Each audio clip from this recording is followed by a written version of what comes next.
आज प्रियंका जी, उद्धव ठाकरे ने बहुत ही इमोशनल पिच के साथ शुरुआत की। वो विधायकों को कह रहे हैं कि मुझे आपकी चिंता है इसलिए मैं ये कह रहा हूं, लेकिन वहां से तो एकनाथ शिंदे ये हुंकार भर रहे हैं कि मैं दिल्ली क्यों, अब सीधा मुंबई आऊंगा।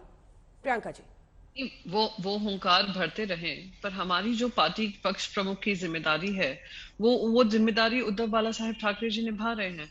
उनको बकायदा बता रहे हैं कि उनको अगर किसी तरीके से गलत फहमी है, कुछ गलत बातें की जा रही हैं, कुछ गलत वादे किए जा रहे हैं, तो वो मानते हैं कि उनकी जिम्मेदारी बनती है कि उनको अवगत कराएं। साथ ही साथ उनको ये भी कहा है कि आप लोगों की चिंता है हमें, अगर कहीं भी आपको लगे कि कुछ हमसे बन पाएगा तो हम करेंगे।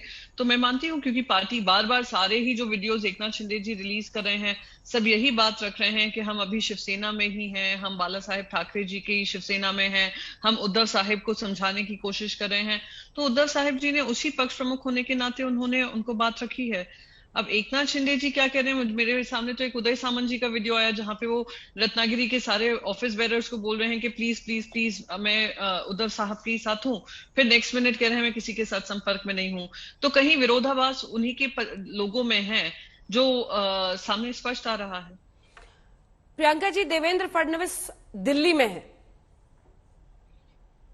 बढ़िया बात है, दिल्ली आए, दिल्ली घूम कर जाएं। दिल्ली का मौसम थोड़ा गर्मी का है, यहाँ पर मौसम थोड़ा बारिश का है, यहाँ पर शायद थोड़ा और एंजॉय कर लेते। पर वैसे ही है मुंबई में, जैसे पहले भी उन्होंने सरकार बनाने की कोशिश की थी, तो हो सकता है दिल्ली में वो यही चर्चा करने गए हों।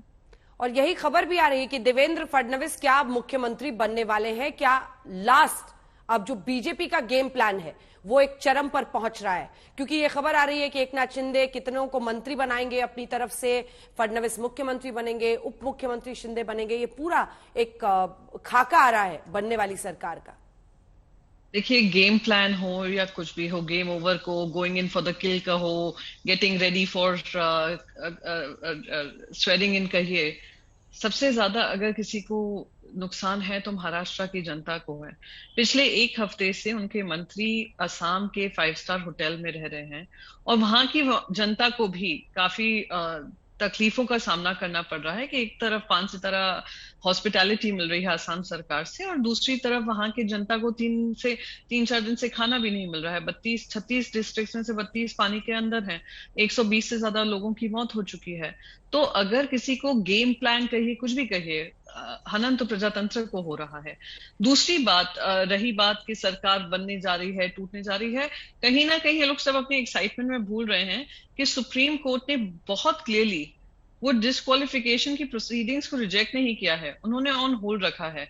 तो जब तक ये निर्णय नहीं हो जाता है कि ये एमएलए डिस्क्वालीफाई होंगे या नहीं होंगे, तब तक तो कोई फ्लो टेस्ट भी नहीं हो सकता है। और अगर गवर्नर फ्लो टेस्ट मंगवा भी लें तो सुप्रीम कोर्ट ने बकायदा कहा हुआ है कि उन्होंने तो कोई मान्यता दी नहीं है कि प्रोटेस्ट हो सकता है। As per the proceedings of the house, governor can only call for a session जब काउंसिल ऑफ मिनिस्टर्स उनके सामने ये प्रस्ताव रखें। अगर वो रखते भी हैं तो वो गैर संवैधानिक होगा।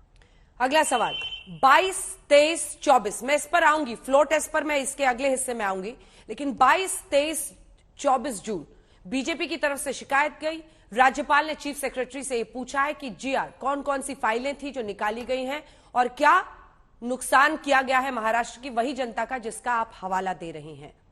नहीं, हवाला मुझे देना नहीं है, आपको ये भी ध्यान रखना होगा, ये 22-23 जून के जीआर्स जो हैं वो हमारी तरफ से नहीं हुए हैं। आप ध्यान करिए कौन सी मिनिस्ट्री से हुए हैं और आपको समझ में आ जाएगा ये वही मिनिस्ट्री से हुए हैं जो अभी वहां पर असम के 5 सितारा होटल में उसकी हॉस्पिटैलिटी एंजॉय कर रहे हैं। अर्बन मिनिस्ट्री हो, एग्रीकल्चर मिनिस्ट्री हो, वाटर डिपार्टमेंट हो, ये सब उन्हीं के कार्य क्षेत्र में आता है जो 5 सितारा होटल में एंजॉय कर रहे हैं।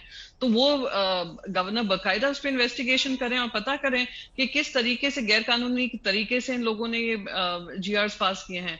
ये जीआर्स आप मिनिस्ट्रीज देख लीजिए कहां से आ रहे हैं, उसी से स्पष्ट हो जाएगा। शायद Bharatiya Janata party is biting more than it can चू। मतलब ये बड़ा आरोप आप लगा रही हैं, आप कह रही हैं 22, 23, 24 जून को जो ये आरोप लग रहा है वो उन्हीं मंत्रालयों की फाइलें पास की गई हैं जो कि इस वक्त गुवाहाटी में बैठे हुए हैं मंत्री। और एक्चुअली ये 22, 23, 24 भी नहीं है, हाँ। ये 21 को ये सारे ऑर्डर किए गए हैं जाने से पहले और वहां पे पहुंचने से पहले, सूरत पहुंचने से पहले। ये इन्वेस्टिगेशन अगर करना भी है तो देख सकते हैं। और बाकी जो भी जीआर पास किए जा रहे हैं वो महाराष्ट्र के हित में किया रहे हैं। आप कहेंगे कि किसान वहां पे त्रस्त हो रहे हैं, वहां पे शॉर्टेज ऑफ रेनफॉल है, उनको अगर बजट में प्रावधान करना पड़े तो हमें जीआर नहीं पास करना चाहिए। अगर हमें किसी तरीके की मॉनसून प्रिपेयरनेस की तैयारी करनी हो तो हमें ये जीआर नहीं पास करना चाहिए। अब तो यहाँ पर हर जीआर की अगर स्क्रूटनी होगी तो ये दुर्भाग्यपूर्ण है। स्क्रूटनी बिल्कुल करिए और मंत्रालय की करिए, जो मिनिस्टर्स हैं वहां पे बैठे हुए हैं। क्या आपके पास कोई डेटा है प्रियंका जी कि कितने जीआरस इस दौरान पास किए गए हैं? कुछ आप बताने की स्थिति में है, क्योंकि इसको एक बड़ा मुद्दा बनाया जाए। जी नहीं, मुद्दा भले ही बने। देखिए, सबसे ज्यादा दिक्कत यहाँ पे ये है कि फैक्टलेस मुद्दे बने जा रहे हैं। उनके आधार पे शिंदे सेना के यहाँ से बातें हो रही हैं कि ये जीआर है, ये बातें हैं, हमारे पास 40 मंत्री हैं, 40 ये हैं, 40 नंबर हैं, 2/3 मेजोरिटी है, हम शिवसेना है, और उसी को मुद्दा टेलीविजन चैनल्स बना रहे हैं। यहाँ पर अभी बीजेपी ने एक लेटर लिखा है गवर्नर को, शायद अगर वो लोग देख लेते कि काम किसने किया है, सारे सारे अखबारों में आ रहा है कि कौन से मंत्रियों ने ये काम कर कर गए हैं। तो उसी से स्पष्ट होता है कि क्या उनको इंसेंटिव दिया गया होगा।